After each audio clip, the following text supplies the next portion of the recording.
விஷயம் நம்மள ஆண்டுகிட்டு இருக்கிற ஒன்றிய அரசுக்கும் மாநில அரசுக்கும் நான் சொல்லணும்னு நினைக்கிறேன். நான் இங்க வளர்ச்சிக்கு எதிரானவெல்லாம் கிடையாது. ஏர்போர்ட்டே வரக்கூடாதுன்னு நான் சொல்லல, இந்த இடத்துல வரக்கூடாதுன்னு நான் சொல்றேன். இதை நான் சொல்லலன்னு வைங்களேன், இவன் வளர்ச்சிக்கு எதிரானவன் அப்படி இப்படின்னு சொல்லி ஒரு கதையை கட்டி ஆரம்பிச்சிருவாங்க.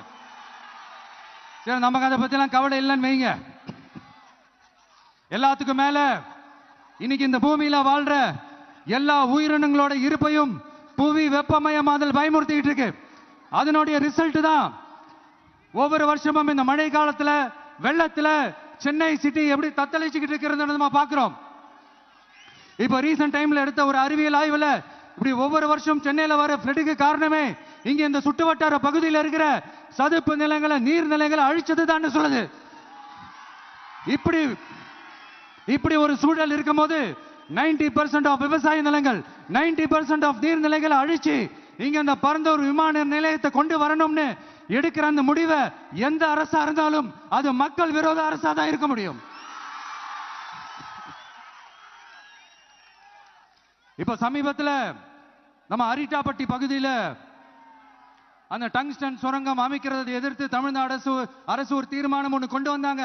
அதை நான் மனப்பூர்வமாக வரவேற்கிறேன். ஆனா அதே நிலைப்பாட்டை தானே இங்க நம்ம பரந்தூர் பிரச்சனையிலையும் எடுக்கணும்.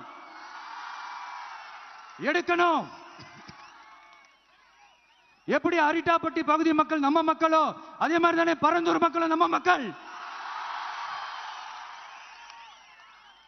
அப்படித்தானே ஒரு அரசாங்கம் யோசிக்கணும். ஆனா அப்படி செய்யலையே. ஏன் செய்யல?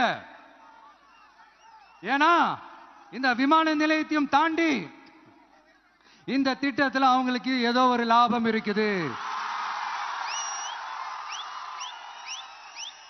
அத நம்ம மக்கள் தெளிவா புரிஞ்சு வச்சிருக்கிறாங்க. நம்மளுடைய ஆட்சியாளர்களுக்கு ஒரு சில கேள்விகள்.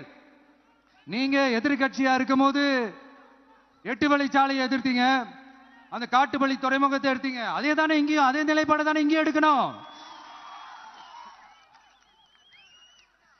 அது எப்படி நீங்க எதிர்கட்சியா இருக்கும் போது விவசாயிகளுக்கு ஆதரவு, ஆளுங்கட்சியா இருக்கும் போது விவசாயிகளுக்கு எதிர்ப்பா?